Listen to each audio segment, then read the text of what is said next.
जय श्री राधे राधे राधे। प्रिय साथियों, सभी मित्र मंडली मेरी, सभी मेरे भाई बंधु, सभी माता पिता आदि सबके चरणों में साष्टांग दंडवत प्रणाम करते हुए और मैं फिर एक विशेष रहस्य के साथ आपके समक्ष प्रस्तुत हुआ हूँ। साथियों, वो रहस्य इस प्रकार है कि श्री सीता जी ने 3 युद्ध लड़े, भयंकर युद्ध लड़े, इतने बड़े युद्ध लड़े कि हद से ज्यादा। सीता जी ने पहला युद्ध लड़ा था जिसमें सहस्त्रबाहु रावण, सहस्त्रबाहु नहीं सहस्त्रमुख रावण, सहस्त्रमुख रावण का वध किया था काली बनकर। बहुत बड़ा युद्ध था, दुनिया का एक पहले नंबर का युद्ध था, सबसे बड़ा युद्ध था।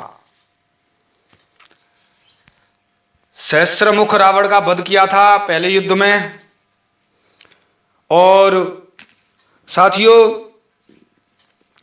तीसरे युद्ध में कुंभकर्ण के पुत्र निकुंभ के पुत्र पौंड्रक, कुंभकर्ण का नाती, रावण का भाई कुंभकर्ण, उसका नाती पौंड्रक तथा द्वीपांतर में रहने वाला सौसिर रावण का वध किया था लंका में सीता जी ने, दूसरा युद्ध। और तीसरे युद्ध में लंका में आकर कुंभकर्ण के एक पुत्र मूलकासुर का वध किया था। साथियों, राम जी ने तो एक 10 मुख रावण को ही मारा था, सीता जी ने भयंकर युद्ध लड़े थे और सीता जी ने ही मारा था।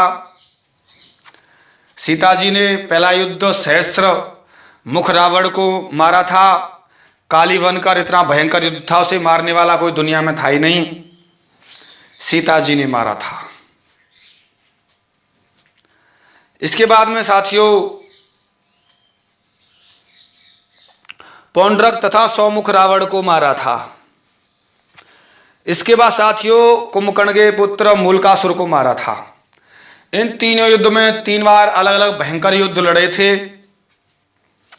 श्री राम जी ने तो 10 मुख को ही मारा था। साथियों, ये विषय मैंने आपके समक्ष रखना चाह रहा था काफी दिन से, लेकिन किसी कारण से रख नहीं पा रहा था। इसका दिव्य ग्रंथ कॉपी कोड S6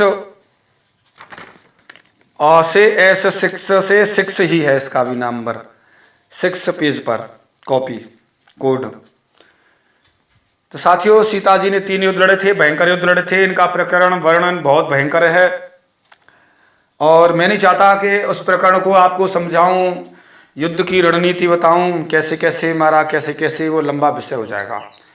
अगर इतना ही किसी को रस का चस्का है तो साथियों समझ आकर मेरे सामने जरूर मैं उस बात को, कथा को सुनाऊंगा, किस तरीके से मारा, कैसे था, कहाँ रहते थे, कौन थे, किस तरीके थे। ऐसे ही साथियों मैंने आपके सामने बात प्रस्तुत की। आप सबने इस चैनल को बड़ा स्नेह प्रेम दिया है, आशीर्वाद दिया है, इतनी ऊंचाइयों तक चैनल पहुंचाया है। इसी प्रकार और कृपा की वर्षा करते रहिए, उस कृपा की वर्षा के सागर में हम डूब जाएं, ऐसी कृपा कीजिए। साथियों, कहना तो बहुत कुछ चाहता हूं, लेकिन वीडियो लंबी होने के कारण मैं शॉर्ट में ही कर रहा हूं, यही कर दिया। अगर कोई जिज्ञासु और वास्तव में जिसने लघु सिद्धांत कौमुदी पढ़ी होगी तो मुझसे बात करेगा, अन्यथा नहीं। इसी आशा के साथ में साथियों, जय जय श्री राधे राधे राधे, जय श्री राधे।